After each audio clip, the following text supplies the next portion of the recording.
Ready to address the nation tonight from Wilmington, Delaware. You can see the podium there at the Chase Center. This is where he has addressed before. Now 3 days after the election, he's currently carrying a razor-thin lead in several outstanding state races. Battlegrounds like Pennsylvania, Arizona, and Georgia are among those that we are watching. The Fox News Decision Desk has called Arizona for Joe Biden, Nevada, Georgia, North Carolina, Pennsylvania, all too close to call. There are lawsuits related to the vote count pending in several states that have been brought by the campaign to re-elect President Trump. We take a look at the stage there. There had been some discussion about exactly what this address would be. There was a thought that he might address a larger crowd outside, conceivably if, for example, he was going to declare victory. We're thinking this is something more of an update from the former vice president. We know his running mate we see there, Kamala Harris. Let's listen in. We don't have a final declaration of victory yet, but the numbers tell us it's clear. Tell us a clear and convincing story. We're going to win this race. Just look at what has happened since yesterday. 24 hours. We were behind in Georgia. Now we're ahead, and we're going to win that state. 24 hours ago, we were behind in Pennsylvania, and we are going to win Pennsylvania. And now we're ahead, but we're winning in Arizona, we're winning in Nevada, and in fact, our lead just doubled in Nevada. We're on track to over 300 electoral votes, electoral college votes. And look at the national numbers. We're going to win this race with a clear majority of the nation behind us. We've gotten over 74 million votes. Let me repeat that, 74 million votes. That's more than any presidential ticket has ever gotten in the history of the United States of America. And our vote total is still growing. We're beating Donald Trump by over 4 million votes. And that's a margin that's still growing as well. One of the things I'm especially proud of is how well we've done across America. And we're going to be the first Democrat to win in Arizona in 24 years. We're going to be the first Democrat to win Georgia in 28 years. And we've rebuilt the blue wall in the middle of the country that crumbled just 4 years ago. Pennsylvania, Michigan, Wisconsin, the heartland of this nation. I know watching these vote tallies on TV moves very slow, and as slow as it goes, it can be numbing. But never forget, the tallies aren't just numbers. They represent votes and voters, men and women who exercise their fundamental right to have their voice heard. And what's becoming clear each hour is that record number of Americans of all races, faiths, religions chose change over more of the same. They've given us a mandate for action on COVID, the economy, climate change, systemic racism. They made it clear they want the country to come together, not continue to pull apart. The people spoke, more than 74 million Americans, and they spoke loudly for our ticket. But while we're waiting for the final results, I want people to know we're not waiting to get the work done and start the process. Yesterday, Senator Harris and I held meetings with groups of experts on public health and the economic crisis this country is facing. The pandemic, as you also know, is getting more worrisome all across the country. Daily cases are skyrocketing, and it's now believed that we could see as many as 200,000 cases in a single day. The death toll is approaching 240,000 lives lost to this virus.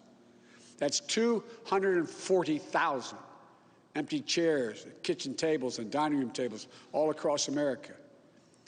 We'll never be able to measure all that pain and the loss, the suffering that so many families have experienced. We know something about what it feels like to lose someone.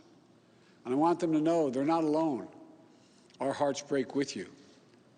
I want everyone to know on day one, we're going to put our plan to control this virus into action.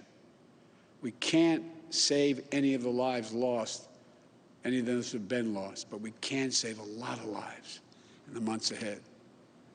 Senator Harris and I also heard yesterday about how this recovery is slowing because of the failure to get the pandemic under control.